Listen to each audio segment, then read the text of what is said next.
We would like to thank our panelists for staying. May we have the first question?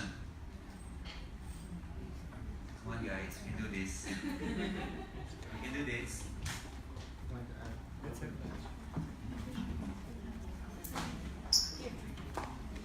Calling one, twice. Oh, we're spent. Let's welcome our key panelists.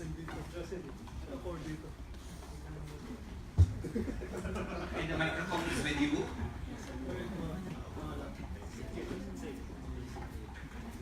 And please state the media outlet and your name and then to whom the question is being addressed.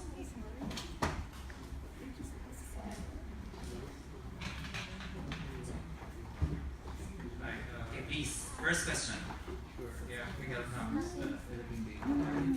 Well, actually, maybe just a quick thing, because this came up earlier on the timing. And I think no firm commitments were given. But I guess maybe just a reiteration of the Philippines' commitment towards this initiative.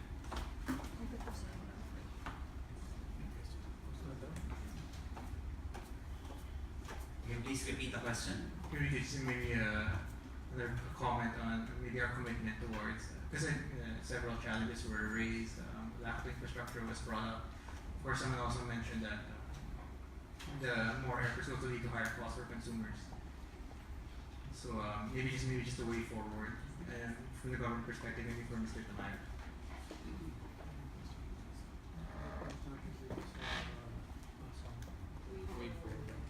Yes, as far as commitments are concerned, from the onset, we in government, we in the Philippines has supported the Asian aviation market, or open skies policy rather.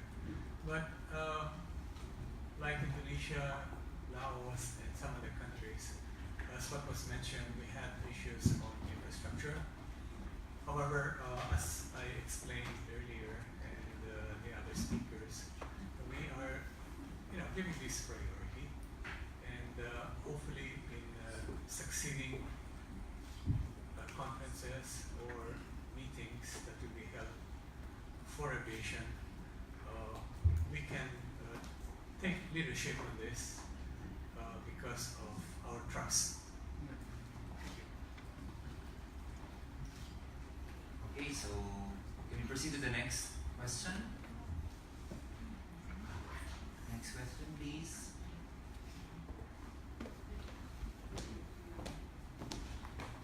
Next question, please.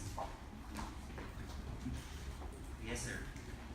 Good morning. I'm Bing Habana from Hong Kong News and the Daily Malaysian. My questions to Attorney Edward Revolution. Sir, you have mentioned earlier about the amendment of the Passengers Bill of Rights. Sa insidente po na nakawan sa airport involving OTS personnel, may balak po ba kayong i-dissolve yung OTS? Kasi after the tanimbala, nakawan naman ngayon. Paano po natin address ito? Kasi pinapanukala ng MIAA na dapat under na sa kanilang control yung OTS, pero yung OTS ayaw ibigay sa kanila. So, tapos na yung tanimbala, nailagay yung Pilipinas sa buong mundo kahihiyan. Pero ngayon nakawan naman, kita-kita sa video kung paano ninakaw ng isang OTS personnel yung pera ng pasahero. So ngayon nagpa-viral sa social media. Thank you. Okay, as far as OTS is concerned, they're the primary agency that operates and maintains all the airport scanners. Actually, they have a bigger role if you look at their executive order. However, right now, the committee feels that with the amendment of the CAAB Charter, hopefully OTS, security for airports, will be placed under, if not the CAAB, the Philippine Airport Development Corporation. Either way, it will rationalize streamline the security mechanism in airports. On the investigation side, I think it would be, DOTR would be the proper agency to look into what they can immediately do to address the situation at the personnel level and even at the agency level. The OTS was created by virtue of an executive order. Definitely by executive action, this can also be rationalized, if not directly. Right now, it's placed under DOTR. But what I mean by rationalize is it can actually be placed side by side with CAP, under CAP, or directly under the Office of the President. So on the investigation, Congress has filed measures to rationalize the role of OTS. Probably the investigation can be handled by DOTR. Thank you, sir. Sir, follow-up questions. Doon po sa incident ng Xiamen Airline, sinasabing force majeure, so yung mga pasahero, hindi sinasagot ng airlines yung kanilang, let's say, pagkain o tubig man lang, no? Doon sa mga delayed or canceled flights. Paano po natin, paano po papasok yung MIAA dito? Kasi di ba may collection naman sila, may pondo sila, pero ayaw nilang gamitin sa dahil na sinasabi nila baka magkowa sila. So anong pwedeng gawin na amendments dun sa Passengers Bill of Rights na pwedeng magamit ng MIAA yung pondo nila sa mga ganitong sitwasyon? So yung Passenger Bill of Rights allocates responsibility on how to handle passengers for certain delays. No?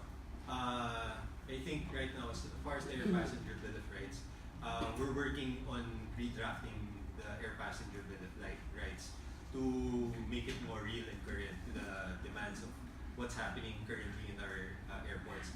However, I think with regard to the Xiamen Airways, suffice to state that the investigation is still ongoing, and it would be too early to say whether or not it's an act of God or it's force majeure.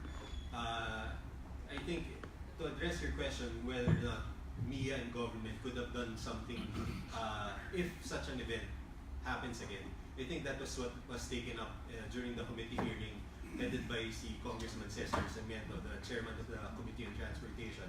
We were looking at how government can immediately react during these circumstances.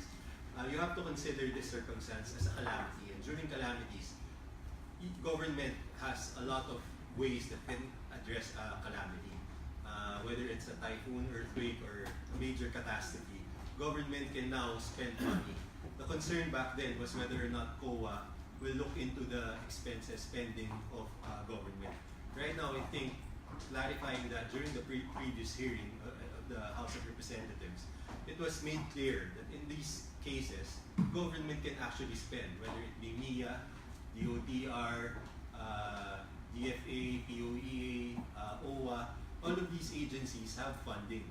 And they can actually, for hopefully not soon events, but if this happens again, they can come up with a contingency measure, contingency fund, and we're even proposing insurance. MIA, CAAP spends annually millions of pesos paying GSIS insurance premiums for policies that I don't think ever get used. It's the recommendation of the committee for CAAP, DOTR, CAP, and all the authorities, all the airport authorities, to revisit their insurance and ensure that that part is covered. That issue incident is covered in their insurance policy. So if an incident like that happens again in the future, they can immediately spend for it. Insurance companies will now give them funds to address those circumstances. So we've given them, I think, five homeworks. You said. So we're waiting feedback, probably if not in the next week, 2 weeks, on what measures the executive will take on. Okay, so please ask questions related to the ASEAN single aviation market. So next question, please. Good afternoon, Rector Marcena again from Business Mirror. This is yung single aviation market na proposal ng AirAsia to have a single regulatory agency, no, that will certify pilots, aircraft, etc. Ano ba ang stand ng airline dito? May ask Mr. Joseph Dudley, and of course the next question should also fall on Secretary Tamayo, with this requiring legislation. Thank you, Mr. Marcena, for your question. Kasi po, if you're talking about having a single aviation agency or authority, that is a logical consequence of having a single aviation market. So we see that as something that the country should work for in one way or the other. But as airlines, of course, we are really the stakeholders. We are the regulated entities. We would like to see uniformity and standards so that we will know how to react, how to plan how to implement all our plans and programs. So whether that refers to regulation, refers to legislation, or infrastructure investments, all of these are important for us because we have to plan to grow. Growth is not an option for us, it's a must, and we have to make sure that when we grow, we are doing so on the basis of good timetables, good expectations, so that we can really put our money where the markets are, and we can continue to fulfill that responsibility. As what we mentioned earlier, we are for the super body to make everything. Anyway, as I said kanina na, everything is almost the same. It's just a matter of agreeing among the countries. And I don't think it will require any legislation. It is an agreement in ASEAN in itself. In that case, who will pursue it? I think there is a. Are you talking about Yung sabi ko kasi, sa Pilipinas? In the Philippines? lahat ng airline ng ASEAN, they have to get together and agree na magkaroon ng single certification. Who will pursue that? No, it is more for the regulators. It is more for the ASEAN with the inputs coming from the stakeholders. Thank you. Okay, next question, please. Next question, please. Just another on the same matter, but on the question on lower tariffs, I think it was Mr. Lau who brought it up. That, you approach the Department of Tourism for the removal of the travel tax. Are there any steps to rationalize that, or any initiative from the government side on the travel tax? I think on the government's end, is there any kind of movement? Actually, Miguel, that's a tourism issue with the travel tax imposed by the Department of Tourism to defray the cost of their projects. So, I think when we talk about taxes, it's yes and no, because it's essential to the well-being of the country, but of course it's a burden on the part of the riding public. So I don't know. I'm not in a position to comment on behalf of the Department of Tourism. Suffice it to state that maybe there's a need to balance the interests of all concerned. Okay. Yes, please. After I can accommodate one more question after. Good afternoon, sir. I'm Sharon Morales from Reuters. Sir, related to this harmonization in terms of mutual recognition of license certifications, for the Philippines particularly, what do we benefit from this? Are we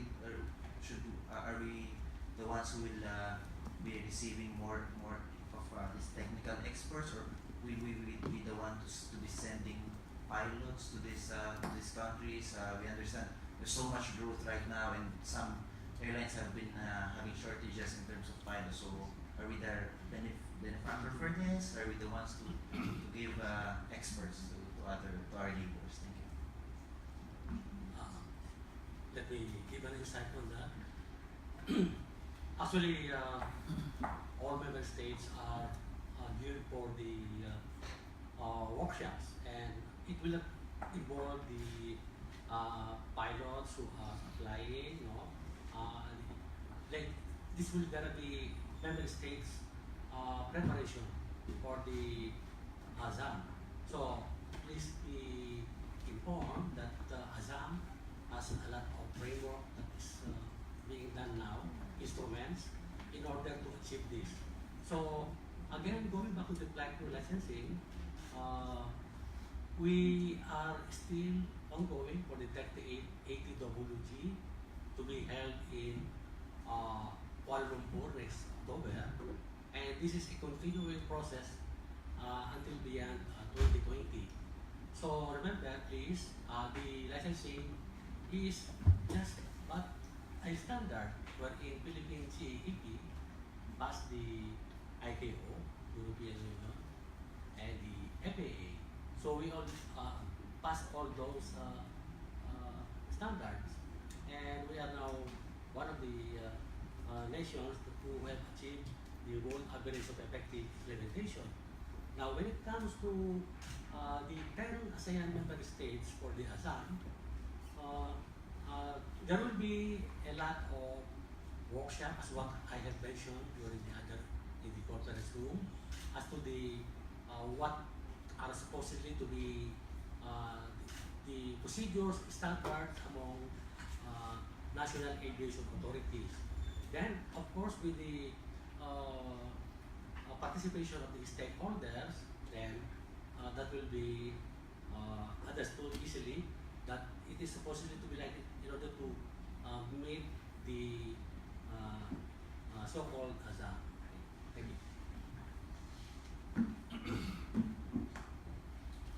On the perspective of pilot shortage, there are actually so many ways to look at it. First is Philippines has the biggest capacity with respect to pilot training in Southeast Asia, which means we can train more as compared to our Southeast Asian neighbors. Singaporeans are training in Australia and in New Zealand. Vietnam, they don't have training facility at all. Cambodia, 0 ATO at all. Expected Myanmar is 0 ATO as well. So there's plenty of opportunity for us. But we are also experiencing, and I'm not sure if our airline partners can confirm this, exodus of Filipino pilots within Southeast Asia and in the Middle East, considering that they're also attracting our Filipino pilots, very experienced Filipino pilots with better packages. So again, this is a challenge that we need to look at, but in the case of approved training organizations just like us, we will continue training on, and just like what I said, we're actually getting our apps together to consolidate our resources so we can train more.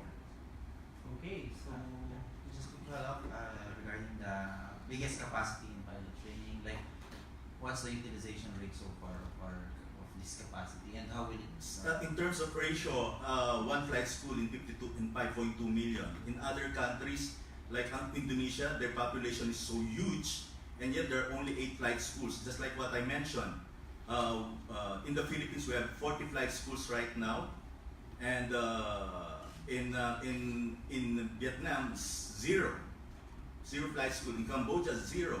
In Myanmar, 0. So there are plenty of opportunities for us to make the Philippines a premier aviation training hub. Okay, so I think on that note, I would have to close this press conference. We would like to thank our panelists for joining us. And again, we would like to invite you for lunch over the Fuller Hall. Thank you so much, and good afternoon.